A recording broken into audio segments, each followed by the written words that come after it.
আসসালামু আলাইকুম ভিউয়ার্স, আমরা আপনাদের সামনে চলে আসলাম বিশ্বয় নাম গল্পের 23 নম্বর পার্ট নিয়ে। তো চলুন আর দেরি না করে শুরু করি। কলেজ থেকে বাসায় এসে গোসল করে খাবার খেয়ে টিভির সামনে বসে আছি। অনেক দিন ধরে টিভি দেখা হয় না। টিভি দেখছি আর ওই আরাফাতের কথা ভাবছি। কি অসভ্য ছেলে, 2 দিন ভালো করে কথা বলতে প্রপোজ করে ফেলল। আগে এই ছেলের মতিগতি আমার ভালো ঠেকছিল না, আজ বুঝে গেলাম। টিভি না দেখে এসব ভাবছিলাম, অমনি আম্মু শক্ত কণ্ঠ কানে এলো। আমি ভাবনা থেকে ফিরে রুকুজকে আম্মুর দিকে তাকিয়ে বললাম, কি হয়েছে আম্মু? আম্মু বলল, এসব কি দেখছিস? সি সি, বাবা মার সামনে এসব দেখতে লজ্জা করে না? আমি হতভম্ব হয়ে তাকিয়ে আছি। আমি আবার কি দেখছি যে লজ্জা করবে? ভাবতে ভাবতে টিভির দিকে তাকিয়ে চোখ দুটো বড় বড় হয়ে গেল।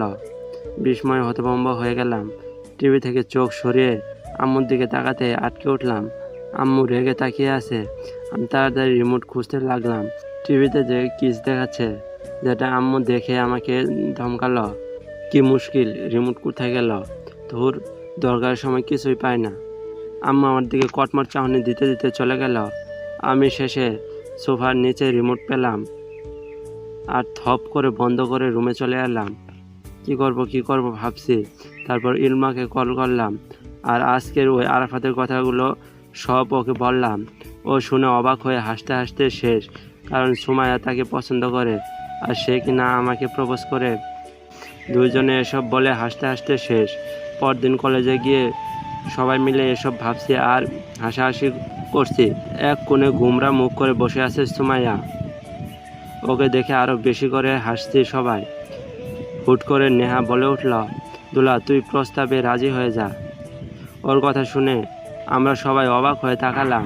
কিরে, সবকটা এইভাবে তাকাচ্ছিস কেন? যেন চোখ দিয়ে গিলে খাবি। আমি বললাম, কি বললি তুই? আমি প্রপোজে রাজি হব? শক্ত মুখ করে বললাম। ও নির্লিপ্ত ভঙ্গিতে বলল, হ্যাঁ, আমি তো তাই বলছি। আমি রেগে বললাম, আবার স্বীকারও করছিস? তুই জানিস না আমি আদনান ভাইকে ভালোবাসি আর ভাইয়াও আমাকে ভালোবাসে, কিন্তু স্বীকার করে না। এসব জেনেও তুই এই কথা বলছিস? বলছি, আর বলার কারণও আছে। কি কারণ শুনি? তুই জেনে শুনে আমাকে ওই ছেলের প্রপোজে রাজি কী করে হতে বলছিস? কটমট করে তাকিয়ে বললাম, আরে আর রাগিস না। রাগিনি, শুন আমার কথা। আমি তোর ভালোর জন্যই রাজি হতে বলছি। তুই রাজি হয়ে দেখ কিভাবে তোর ভাই। চুপ, আমি রাজি কিছুতেই হব না। আরে শোন তো, এটা জাস্ট ফান হিসেবে রাজি হ।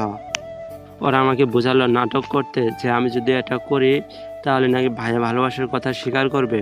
বাট আমি রাজি হলাম না, কারণ কারো ইমোশনাল নিয়ে আমি খেলতে চাই না। ওরা বোঝালো, আমি মানলাম না, কিন্তু কাজটা পছন্দ হয়েছে তাই আমি মনে মনে একটা সিদ্ধান্ত নিলাম। বিকালে ছাদে এসে দাঁড়ালাম। ভাইয়ার ফেভারিট কালার নীল কালার। আমি নীল সেলোয়ার কামিজ পরলাম, কপালে ছোটো টিপ, ঠোঁটে হালকা লিপস্টিক, হাতে চুড়ি, খোলা চুল নিয়ে ছাদে এলাম। তারপর ফোন বের করে কাউকে কল না দিয়ে গার্লফ্রেন্ড বয়ফ্রেন্ডের মতো কথা বলতে লাগলাম। এদিকে ভাইয়া দুপুরবেলায় বাসায় এসেছিল, আর যায় নাই, তাই বিকেলে ছাদে এসেছে। এসে আমাকে এমনভাবে সেজেগুজে দাঁড়িয়ে থাকতে দেখে কর্নারে এসে দাঁড়ালো। আমি ভাইয়ার ফেভারিট কালার পরেছি। ভাইয়া মুগ্ধ হয়ে তাকিয়ে আছে আমার দিকে। আমি সেদিকে লক্ষ্য করছি না, ফোনে কথা বলছি। ভাইয়া দাঁড়িয়ে আমার কাণ্ড কারখানা দেখছে। সব সময় আমি ভাইয়াকে দেখে ফোন থাকলে হাতে লুকায়, আজ তা করছি না দেখে অবাক হয়ে তাকিয়ে আছে। আমি হেসে হেসে কথা বলছি। ভাইয়া আমার দিকে ভ্রু কুঁচকে তাকিয়ে আছে। তারপর বিরক্ত হয়ে বলল, দুলা, কার সাথে এত কথা বলছিস? আমি ভাইয়ার কথা শুনে ভয় পাওয়ার মতো করে ফোন কানের থেকে নামিয়ে বললাম, ভাইয়া তুমি কখন এলে? কেন, আমি এসে ডিস্টার্ব করলাম নাকি? আমি বললাম, কই না তো। ভাইয়া বলল, এত সেজে গুজে আসিস কেন? আর এত হেসে হেসে কার সাথে কথা বলছিলি? আমি লজ্জা পাওয়ার ভঙ্গিতে বললাম, কেউ না।